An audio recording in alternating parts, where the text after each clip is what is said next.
Hey gang, show number 3 with Willie Young just outside of Buffalo this year, a place that I've fished now for probably 20 years.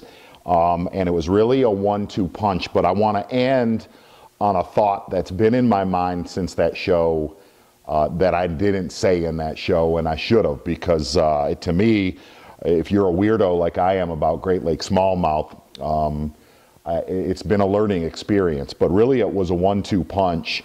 Willie was just throwing a standard 3.5-inch Strike King coffee tube green pumpkin, but with a really, really heavy weight. It was a half-ounce head in there, and I was throwing a half-ounce and a 3/4 all the way up to a 1-ounce swim bait head. I was throwing a 3.75 Rage Swimmer, and I went up to a 4.75. Both of them straight fluorocarbon. I was using 8-pound Seagar Braze X and 15-pound Seagar Braze X. The reason I like that line is all the zebra mussels, and the rods were pretty standard. It was a 7'1" Tatula Randy Howell Elite rod.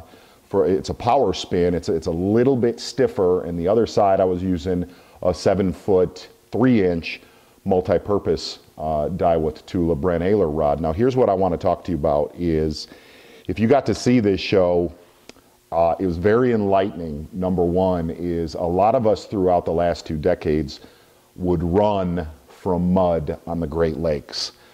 To me, some of my best days the last 10 years have been in the mud. We were fishing 27 to 35 foot deep, and here's what my thought really has been a lot lately on Great Lake smallmouth is, they've evolved.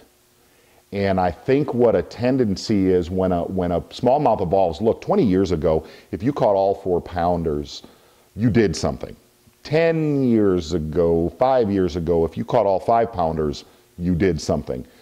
Now it gets in that realm of catching all 5 to 6-pounders is the main goal. And what's happened is, in my head, of what I've seen, is those fish have evolved. Their diet has evolved. How they feed and the size of what they eat has changed.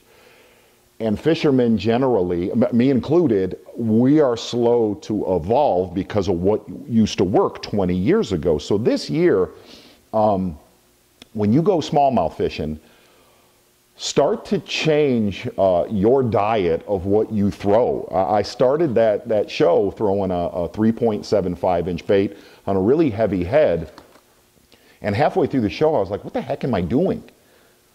Throw meat at them. You know, I went up to a 4.75, and I'll be dead honest with you, I think the more I would have gone up in my size of bait, the bigger fish we would have caught. And don't get me wrong, we caught enormous fish on this show. But this year, I'm being dead serious, this year forward, if you are fishing Great Lake smallmouth, don't think small and don't think light line anymore. Go big with them. And the other side is, use heavy stuff. Let them know you're there. And I hope you have a day like we had. Ta-da!